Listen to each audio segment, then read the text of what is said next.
बंदर और डॉल्फिन की कहानी। एक बार कुछ समुद्री नाविक एक बड़े जहाज में समुद्री यात्रा पर निकले। उनमें से एक नाविक के पास एक पालतू बंदर था। उसने उसे भी अपने साथ जहाज पर रख लिया। यात्रा प्रारंभ हुई। जहाज कुछ दिन की यात्रा के बाद समुद्र के बीचों बीच पहुंच गया।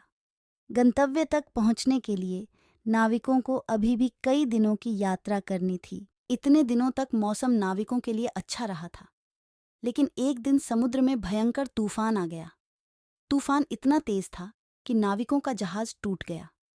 नाविकों के जहाज को बचाने की बहुत कोशिश की, लेकिन अंततः जहाज पलट गया।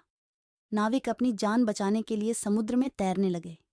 बंदर भी पानी में जा गिरा था। उसे तैरना नहीं आता था, वह डूबने लगा और उसे अपनी मौत सामने नजर आने लगी। वह अपनी जान बचने के लिए चीख पुकार मचाने लगा। उसी समय एक डॉल्फिन वहां से गुजरी। उसने बंदर को डूबते हुए देखा तो उसके पास गई और उसे अपनी पीठ में बिठा लिया। वह बंदर को लेकर एक द्वीप की ओर तैरने लगी। द्वीप पर पहुंचकर डॉल्फिन ने बंदर को अपनी पीठ से उतारा। बंदर की जान में जान आई। डॉल्फिन ने बंदर से पूछा, क्या तुम इस स्थान को जानते हो? हाँ बिल्कुल, यहाँ का राजा तो मेरा बहुत अच्छा मित्र है, और तुम जानती हो कि मैं भी एक राजकुमार हूँ। बंदर की आदत बढ़ा चढ़ाकर बात करने की थी। वह डॉल्फिन के सामने बड्डी बड्डी बातें करने लगा। डॉल्फिन समझ गई कि बंदर अपनी शान बघारने के लिए झूठ बोल रहा है, क्योंकि वह एक निर्जन द्वीप था जहां कोई भी नहीं रहता था।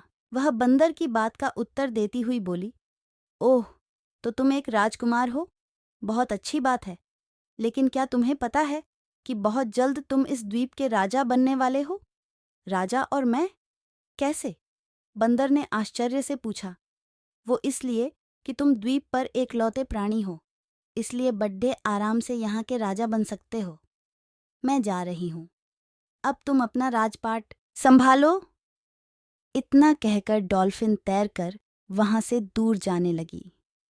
बंदर पुकारता रह गया और उसने झूठ और शेखी से नाराज डॉल्फिन उसे वहीं छोड़कर चली गई। सीख व्यर्थ की शेखी बघारना मुसीबत को बुलावा देना है।